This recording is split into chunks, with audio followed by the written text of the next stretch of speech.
O Senhor esteja convosco. Ele está no meio de nós. Proclamação do Evangelho de Jesus Cristo segundo Marcos. Glória a vós, Senhor. Alguns dias depois, Jesus entrou de novo em Cafarnaum. Logo se espalhou a notícia de que ele estava em casa. E reuniram-se ali tantas pessoas que já não havia lugar nem mesmo diante da porta. E Jesus anunciava-lhes a palavra. Trouxeram-lhe então um paralítico carregado por 4 homens. Mas não conseguindo chegar até Jesus, por causa da multidão, abriram então o teto, bem em cima do lugar onde ele se encontrava. Por essa abertura, desceram à cama em que o paralítico estava deitado. Quando viu a fé daqueles homens, Jesus disse ao paralítico: Filho, os teus pecados estão perdoados. Ora, alguns mestres da lei que estavam ali refletiam em seus corações: como este homem pode falar assim? Ele está blasfemando. Ninguém pode perdoar pecados a não ser Deus. Jesus percebeu logo o que eles estavam pensando no seu íntimo e disse: Por que pensais assim em vossos corações? O que é mais fácil dizer? O que é mais fácil, dizer ao paralítico: os teus pecados estão perdoados? Ou dizer: levanta-te, pega a tua cama e anda?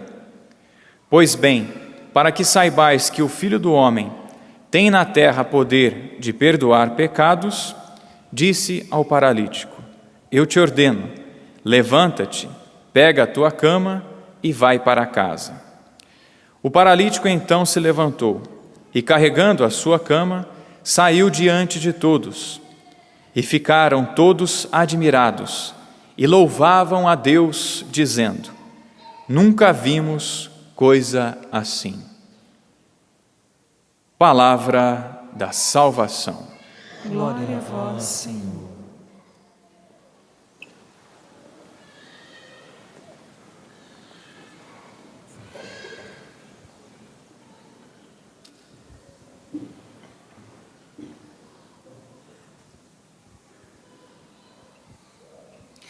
Pelo sinal da Santa Cruz, livrai-nos Deus, nosso Senhor, dos nossos inimigos, em nome do Pai, e do Filho, e do Espírito Santo. Amém.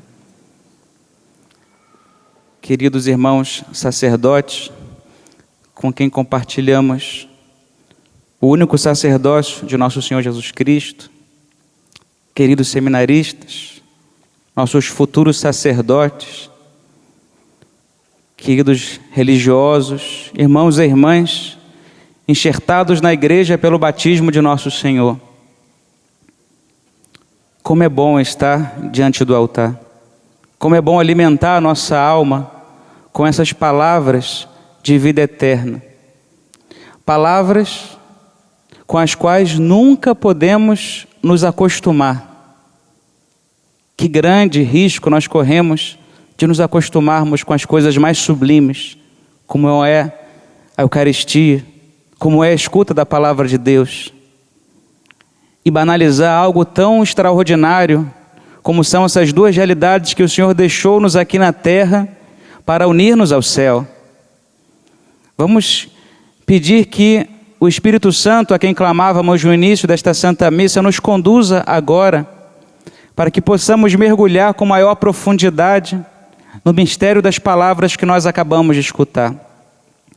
Certamente um trecho do Evangelho de São Marcos, que nós escutamos e meditamos tantas vezes, mas como também tantas vezes aqui falamos, nós precisamos ser como aquele escriba que tira do tesouro coisas novas e velhas. Palavras tão antigas como essas que o Senhor pronunciou há séculos atrás e, no entanto, tão novas. E assim devem ressoar em nosso coração neste dia, como se fosse a primeira vez. Jesus está novamente em Cafarnaum. Ao longo desses dias, as missas semanais estão trazendo para cada um de nós episódios acontecidos em Cafarnaum. Nesse lugar, terra de pagãos, aconteceram muitas coisas importantes na vida de nosso Salvador. Foi ali que aconteceu a vocação dos primeiros discípulos, Pedro, André, Tiago e João, que deixaram as suas barcas, as suas redes, para seguirem o Senhor, precisamente em Cafarnaum. Foi em Cafarnaum que São Mateus, o publicano, foi chamado. Ali do seu telônio, onde cobrava impostos servindo ao Império Romano, sendo mal vistos pelos judeus, foi ali que o Senhor o chamou. É o Evangelho da Santa Missa de amanhã, muito oportuno nesse ano da misericórdia. Foi ali em Cafarnaum que o Senhor curou a sogra de Pedro. Foi ali que ele expulsou aquele espírito imundo que possuía o homem, a cura do servo do centurião, do homem de mão seca, a ressurreição da filha de Jairo, o discurso do pão da vida na sinagoga de Cafarnaum. Eu sou o pão vivo que desceu do céu. Quantas coisas aconteceram naquele lugar. Hoje, nós somos transportados a Cafarnaum. E aqui está algo extraordinário que acontece em cada missa. Nós não somos uma mera assembleia reunida em torno de um presidente para apresentar e realizar um culto humano, à semelhança de tantos outros cultos que acontecem. Mas o que acontece em cada missa é algo que rompe todos os esquemas humanos. O que acontece cada vez que um sacerdote sobe ao altar é que já não existe mais tempo e já não existe mais espaço. Nós que aqui estamos não poderíamos dizer que estamos em Cachoeira Paulista, porque nós nos encontramos agora em Cafarnaum. O Espírito Santo, o Espírito vivificador, tem o poder de nos transportar no tempo e no espaço.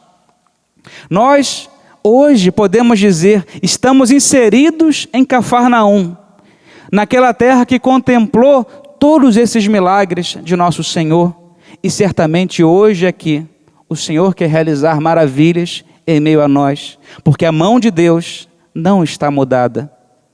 O mesmo Deus que operou esses milagres, o mesmo Deus que chamou esses primeiros discípulos, está aqui agora, presente em meio de nós, nessa Cafarnaum, onde nós nos encontramos, e também nos chama, e também nos cura de nossas enfermidades, e também nos ensina como ensinou aqueles homens na sinagoga. O Senhor hoje quer realizar em nós aquilo que outrora realizou naquele lugar. A mão de Deus é a mesma e nós estamos em Cafarnaum. Nós queremos testemunhar essas maravilhas de nosso Deus. Vamos nos colocar ali naquela cena como um personagem a mais. Diz São Marcos: reuniram-se em torno ao Senhor tantas pessoas que já não havia lugar nem mesmo diante da porta. E Jesus anunciava-lhes a palavra. O Senhor alimentava aquelas ovelhas com a sua palavra divina. Trouxeram-lhe então um paralítico carregado por 4 homens, mas não conseguindo chegar até Jesus por causa da multidão, abriram então o teto, bem acima do lugar onde o Senhor se encontrava, e por essa abertura desceram a cama em que o paralítico estava deitado. Quantas dificuldades aqueles homens experimentaram para chegar até o Senhor.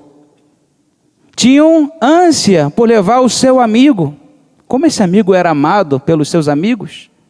Tinham ânsia para levar aquele amigo que não podia ir sozinho, que não podia caminhar porque era paralítico, até a presença de Jesus. Mas não era fácil chegar até Jesus, a multidão o comprimia, não havia lugar entre as portas. E aqueles homens poderiam, decepcionados, voltar para casa, dizer: não dá, não conseguiremos, deixa para outro dia. E se talvez tivessem feito isso, provavelmente nada do que aconteceu depois teria acontecido. Mas eles não desistiram, superaram todas as dificuldades. Geralmente é assim. Para chegar ao Senhor nós encontramos muitos obstáculos. Quando estamos a ponto de encontrá-lo, quantas dificuldades acontecem? Talvez muitos de vocês aqui tenham se programado para chegar nesse acampamento. Organizaram a agenda de vocês, separaram o dinheiro da passagem, dinheiro de hospedagem, se organizaram cheio de carinho. E quando chegou o último momento de querer vir, as coisas começaram a dar errado. Geralmente é assim. E é bom que seja. Quando as coisas começam a ser fáceis demais, temos que desconfiar. Porque o selo de que algo é divino é justamente o selo da cruz. Se há dificuldade, se há tribulação, temos a certeza que o Senhor está abençoando essa nossa ação. Os santos, por isso, se queixavam diante de Deus. Quando não tinham tribulação, com essa audácia maravilhosa que só os santos têm de se dirigir a Deus com toda a confiança e liberdade, os santos diziam ao Senhor: Senhor, um dia sem tribulação, o que acontece? O Senhor não me ama mais? Porque Deus abençoa os que Ele ama através do sinal da cruz. E, portanto, se há dificuldade, é sinal de que nós estamos no caminho de Cristo. Se há dificuldade para realizar uma obra de Deus, se há dificuldade para chegar até Ele, tenha certeza, é que algo muito grande vai acontecer. E por isso, o inimigo de Deus, que não tira férias, que não descansa, fará de tudo para nos arrancar da presença do Senhor, para que nós desistamos. E aqueles homens continuam. E às vezes, meus irmãos, as dificuldades que nós encontramos não vêm apenas dos inimigos de Deus, mas de dentro da igreja. Às vezes, os empecilhos que nós encontramos para nos aproximar do Senhor vêm daqueles que estão mais próximos do Senhor. Todos se lembrarão do episódio da cura do cego Bartimeu. Bartimeu sabe que o Senhor está passando. É cego, nunca viu o Senhor. Provavelmente já havia escutado a sua voz, escuta a multidão que está ali em torno do Senhor e começa a gritar: Jesus, filho de Davi, tem compaixão de mim. Jesus, filho de Davi, tem compaixão de mim. E Jesus, no primeiro momento, parece não escutar o clamor daquele homem. E agora, os discípulos do Senhor, aqueles que estão ao lado do Senhor, começam a mandar que Bartimeu se cale. Não incomode o mestre. Cale, cale, cale. Às vezes, as vozes que querem nos impedir de nos aproximar de Deus, nós as encontramos dentro das pessoas que estão ao lado do Senhor. O nosso contra-testemunho, nós que somos cristãos, é como um dizer àqueles que querem se aproximar de Deus, que se separem de Deus, que não incomodem o mestre. O nosso contra-testemunho é também um modo de afastar as pessoas de se aproximarem do Senhor. Mas graças a Deus, assim como aqueles amigos do paralítico, Bartimeu não desiste. Ele começa a gritar ainda mais alto: Jesus, filho de Davi, tem compaixão de mim. E graças à falta de respeito humano que aquele homem tem, manda calar que eu vou continuar gritando, não me importa, eu quero me aproximar de Jesus. Eu quero chegar até Ele, e grita mais forte. E o Senhor o escuta. O Senhor o traz para junto de si.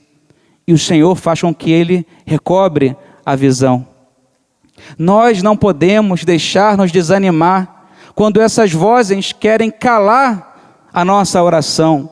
Quando essas vozes querem nos separar de Deus e dizer que é muito difícil se aproximar dEle, é hora de gritar mais alto.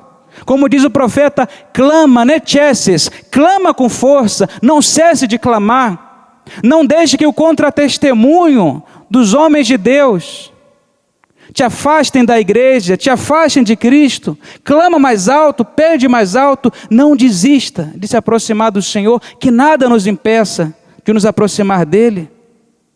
Não podemos nos surpreender. Todas essas dificuldades são previsíveis e o Senhor se serve delas para que nós cresçamos na esperança. Quanto mais difícil é um desafio, mais nós crescemos no desejo de alcançar o prêmio prometido.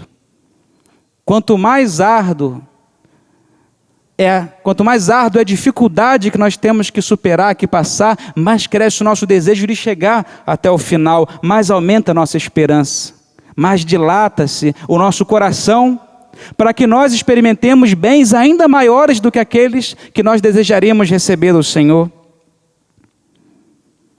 E Ele quer que nós provemos de algum modo o nosso amor. Quanto maiores as dificuldades, maiores as chances que nós temos de provar que o nosso amor a Deus é sincero, que nós não somos interesseiros, que nós buscamos a Deus por Deus e não por aquilo que Deus pode nos dar. Quanto maior o nosso amor, maior a nossa capacidade de sacrificar-nos por aquele que nós amamos. E aqueles homens, graças ao bom Deus, conseguem vencer todos os obstáculos, passam pela multidão, sobem no telhado carregando um homem numa cama. Não imaginemos que seja algo tão simples assim.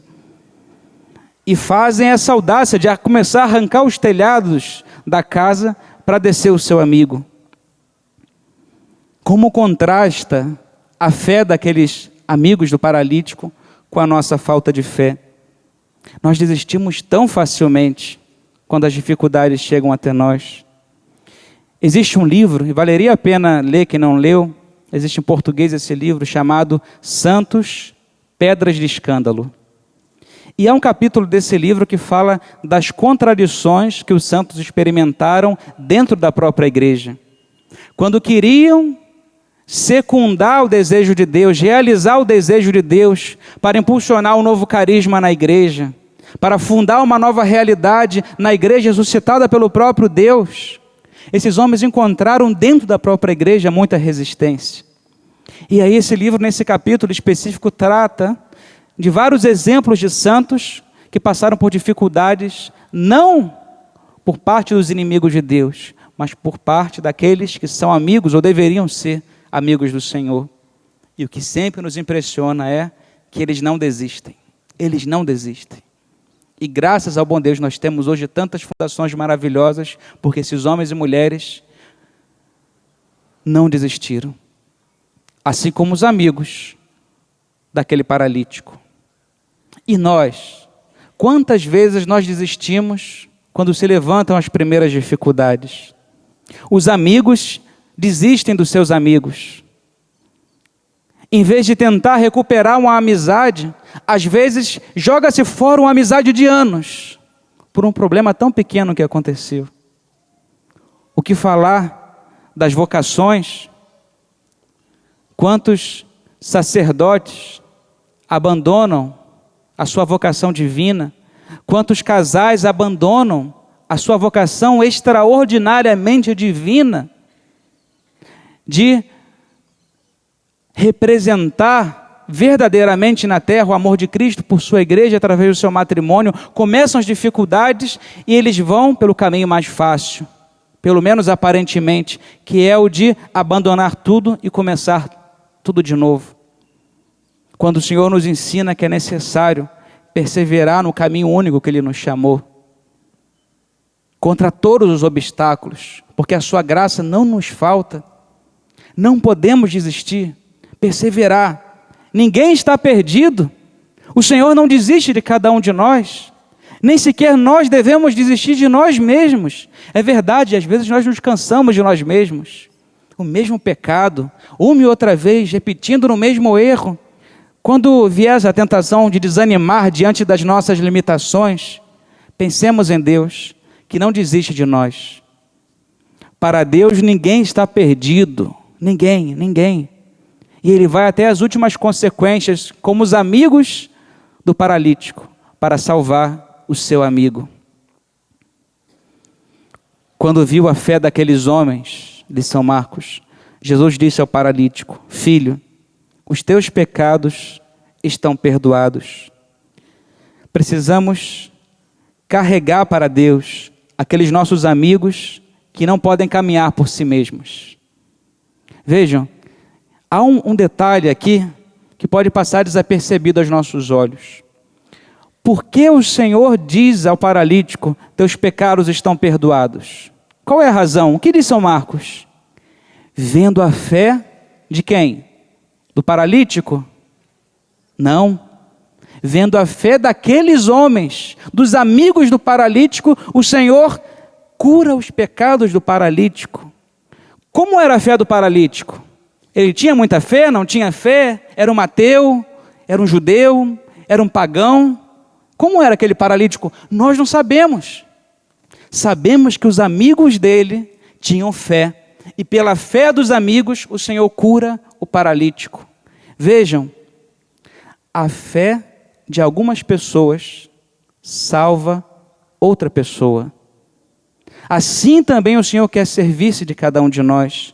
Pode ser que nós tenhamos amigos que não tenham fé. Pode ser que você tenha um namorado, uma namorada, que você gostaria que estivesse aqui contigo na igreja hoje, e não tem fé.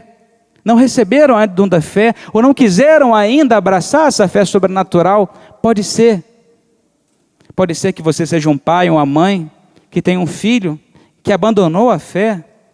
Mas veja, pela tua fé, Deus pode salvar o teu filho. Pela tua fé, Deus pode alcançar o seu namorado, sua namorada. Pela tua fé, Deus pode chegar a quem você quiser. Crê no Senhor Jesus, e tu e tua família serão salvos. A nossa fé pode ser responsável pela salvação de outros. A importância de que nós estejamos de pé, não somente para sustentar a nossa salvação, mas para sustentar a salvação de tantos outros que não têm fé. Nós não temos ideia, só no céu vamos ver como a nossa luta pela fidelidade sustentou a fidelidade de tantas outras pessoas. No céu vamos ver como foi importante essa perseverança dia a dia, sem brilho nenhum diante dos homens. Só Deus e seus anjos contemplam o nosso sacrifício. E no entanto, quando estivermos do outro lado, quando não contemplarmos a realidade sob o véu da história, mas contemplarmos a eternidade a partir de Deus, nós vamos perceber como valeu a pena ter tido fé, perseverar. Quantas pessoas serão beneficiadas se você e eu permanecemos hoje de pé. A fé dos amigos é motivo de cura para o paralítico. Mas aqui parece que Deus vem decepcionar aqueles homens. A ação de Deus não se dá do modo que eles esperavam. Eles não foram ali para que o paralítico tivesse os pecados perdoados. Eles foram ali para quê? Para que Jesus fizesse algo, como já tinha feito com tantas outras pessoas, e o paralítico pudesse ser curado, e levantar-se e começasse a andar. Jesus, aqui está, faz algo com meu amigo. E que Jesus fala: filho, levanta-te. Não, filho, os teus pecados estão perdoados. Que decepção.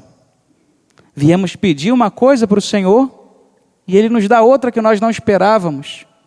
Certamente para aqueles homens o mais importante era ver o seu amigo de pé, o amigo que eles amavam, mas os planos de Deus não são os nossos planos.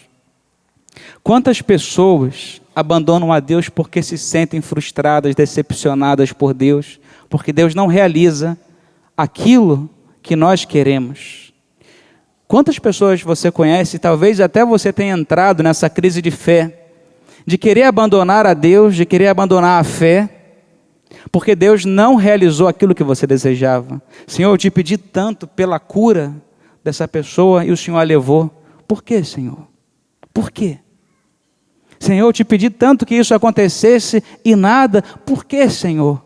E a resposta é: os meus pensamentos estão tão acima dos vossos pensamentos quanto está o céu da terra.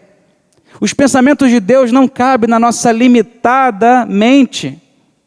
Nós não conseguimos colocar Deus dentro de nossos padrões, porque Deus nos leva para padrões ainda maiores. E Deus tem um plano maior, como tinha um plano maior para aquele paralítico. Não era o que esperavam, mas era o que era melhor para aquele homem. Mais do que a recuperação da sua saúde física, era a recuperação da sua saúde espiritual. Nós tendemos a converter a nossa religião em uma realidade antropocêntrica, em colocar-nos no centro. A religião como sendo algo para o homem. Nós buscamos a Deus para nos sentirmos bem. A religião vira uma espécie de conforto para a nossa alma, para massagear o nosso ego. Nós vamos às vezes à igreja querendo ouvir o que nós gostaríamos de ouvir, palavras adocicadas, algo que conforte o nosso coração, que acaricie a nossa alma. E nem sempre Deus tem reservado para nós aquilo que nós gostaríamos de ouvir. É necessário, às vezes, por parte de um pai, dizer palavras duras a seus filhos.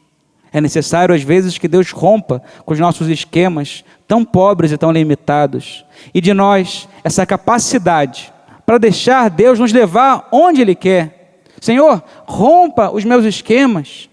Nada de planos. Que bonito é naquela primeira homilia do Papa Bento XVI, como Papa, e ele dizia: quais são os meus planos de governo?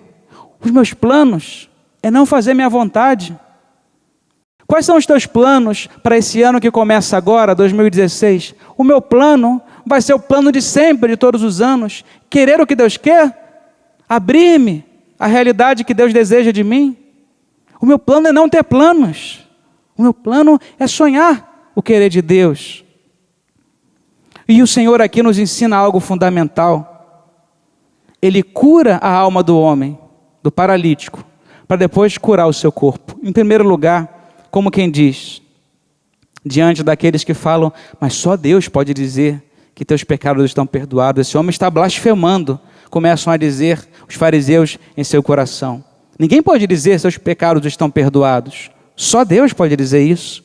E eles começam a agitar-se naquele momento. E o Senhor conhece os corações dos homens.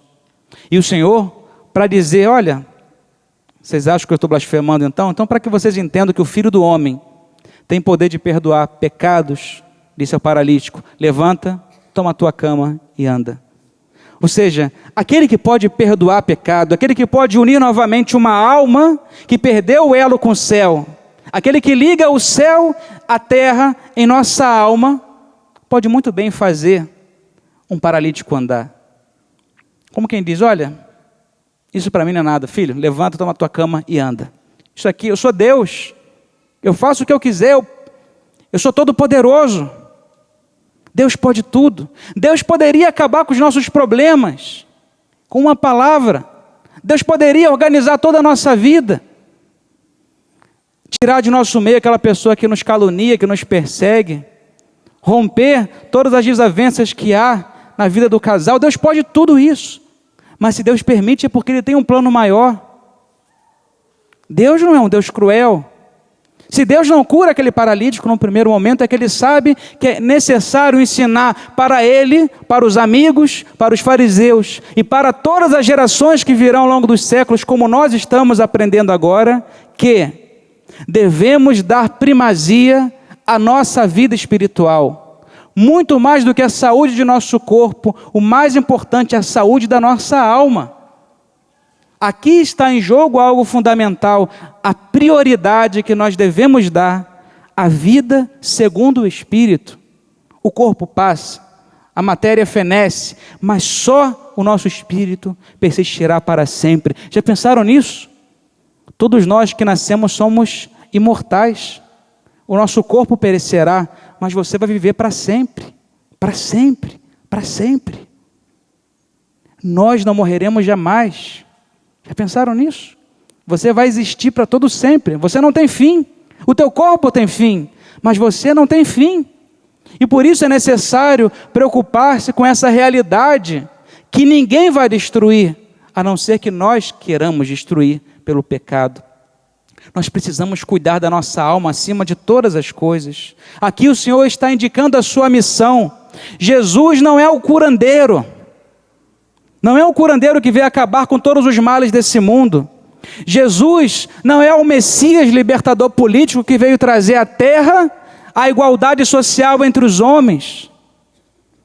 Tudo isso é um caminho que a igreja também segue utilizando para que os homens encontrem o céu. Mas, e aqui repito novamente, algo que o Papa Francisco vem dizendo uma e outra vez, a igreja não é uma ONG. A igreja não é uma instituição humana. A igreja não foi estabelecida na terra para trazer aos homens a justiça social. A igreja não foi estabelecida na terra para curar todos os males de saúde dos homens. A igreja vai se preocupar com isso. com a justiça social. A igreja vai se preocupar com a saúde dos seus filhos, e mesmo daqueles que não fazem parte dos seus muros, que não estão dentro dos seus muros, a igreja se preocupará com tudo isso, mas não para atingir nisso um fim em si mesmo. A igreja se preocupa com tudo isso, porque no fundo ela se preocupa em levar os homens ao céu. E nós não podemos reduzir a missão da igreja e não podemos reduzir a missão de Cristo. Cristo tem uma missão sobrenatural e só utiliza-se desses meios humanos para nos levar ao céu. Essa é a missão da igreja. Quando as pessoas procuram a nós, muitas vezes elas procuram para buscar um benefício apenas desta terra, um benefício perecível, um benefício que passa. É interessante, é uma experiência que eu acho que todos nós sacerdotes temos, de você estar numa paróquia e de repente você encontra um paroquiano ou alguém que você conhece que está anos e anos afastado da igreja. E de repente essa pessoa aparece, do nada, depois de anos. Mas ela aparece para quê? Porque ela descobriu o Senhor Jesus e agora ela quer se converter? Geralmente não. Geralmente ela volta porque a vida dela se tornou um inferno. E ela volta: padre, estou desesperado. Estou desesperada, porque olha só, meu marido fez isso, meu filho não sei o quê, meu emprego está assim, está assado, eu estou triste, perdi o sentido de viver. Me dá uma palavra, padre, me dá uma palavra, me ajuda. E aqui nós sacerdotes precisamos lembrar que nós não salvaremos essa pessoa com palavras humanas. Quando uma pessoa dessa te busca na paróquia, quando uma pessoa dessa busca um sacerdote, ela não está indo a um consultório psicológico.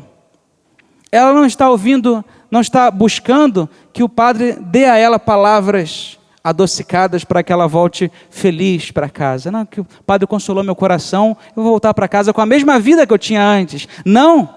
Se uma pessoa busca um sacerdote, ao menos assim, eu vejo o meu sacerdócio. Se uma pessoa nos busca, é porque, no fundo, quer ela saiba, quer não, ela quer que nós a unamos a Cristo. Que nós liguemos essa pessoa novamente ao céu. Que nós demos aquilo que os psicólogos não podem dar. Aquilo que os poetas não podem dar. Aquilo que só um homem constituído como mediador, dispenseiro dos tesouros divinos, como diz o santo cura de Ars, dispenseiro dos tesouros divinos, pode dar àquela alma, que é a graça de Deus através dos sacramentos. Portanto, eu penso que algo que nós devemos fazer é: meu irmão, quanto tempo você não se confessa? Quanto tempo você não vem à missa? Não me estranha que a tua vida esteja um inferno, que a tua vida esteja toda desordenada, porque você abandonou o único que pode ordenar a tua vida por inteiro. O caminho para que a pessoa restabeleça novamente a ordem de sua vida é reconciliar-se em primeiro lugar com Deus. Nós queremos que Deus cure a nossa paralisia, mas não estamos dispostos a que Deus cure os nossos pecados. Precisamos, antes de mais nada, passar pelo sacramento da confissão, entrar pela porta santa. Todo mundo quer. Ajoelhar-se diante do padre, quase ninguém quer. É muito fácil entrar pela porta santa, mas não esqueçamos que as graças que a igreja nos concede, a igreja que tem o poder das chaves, de ligar o céu à terra, essa igreja nos diz que para recebermos as indulgências desse ano santo, é necessário o desapego de todo o pecado.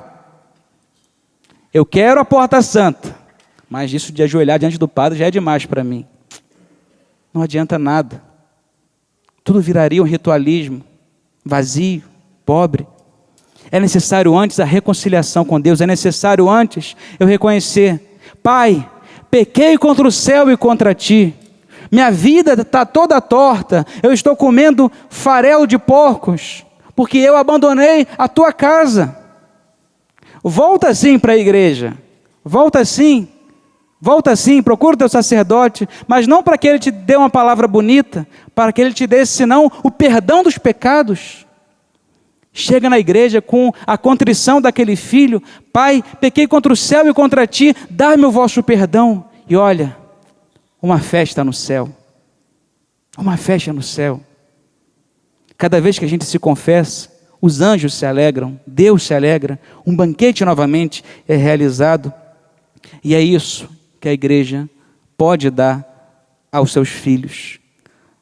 A graça sobrenatural de Deus, sobretudo através dos sacramentos.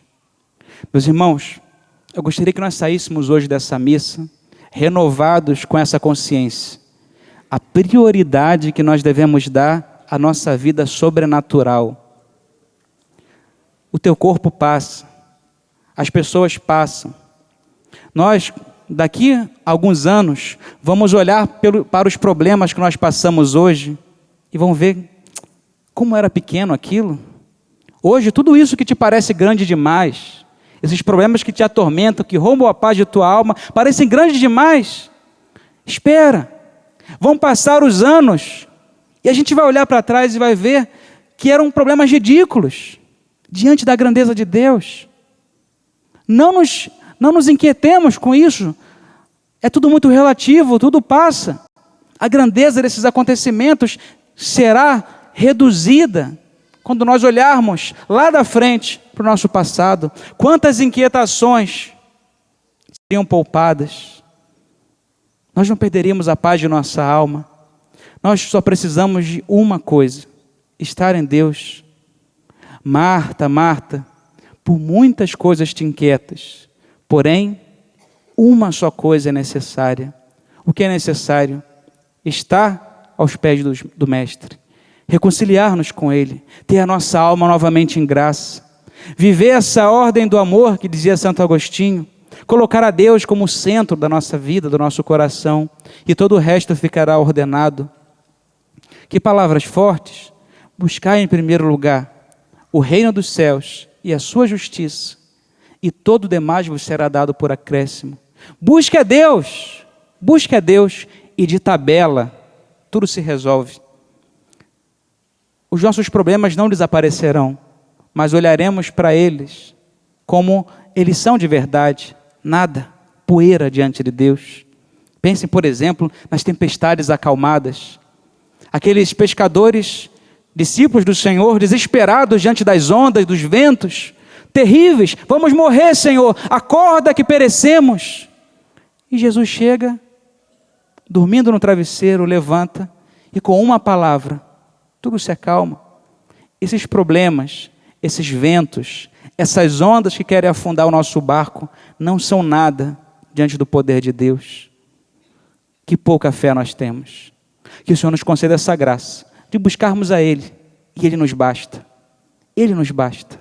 Se estivermos em Deus, reconciliados com Deus, em graça de Deus, que o seu reino habite em nossa alma plenamente, que Deus esteja em mim, que eu busque em primeiro lugar essa vida divina na minha alma, que eu encontre em minha alma essas delícias, esse Deus mais íntimo de mim do que eu de mim mesmo. Encontre dentro de mim, não fora de mim, essa felicidade que todos nós buscamos, esse diálogo divino com as três pessoas da Santíssima Trindade. Quando nós descobrirmos a realidade da vida sobrenatural, nós vamos entender que todo o resto é pó, que todo o resto é nada.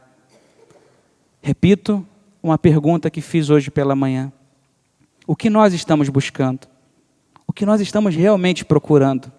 Se não é Deus, se não é estarmos em Deus, ainda estamos nos inquietando por coisas tão pequenas que passarão.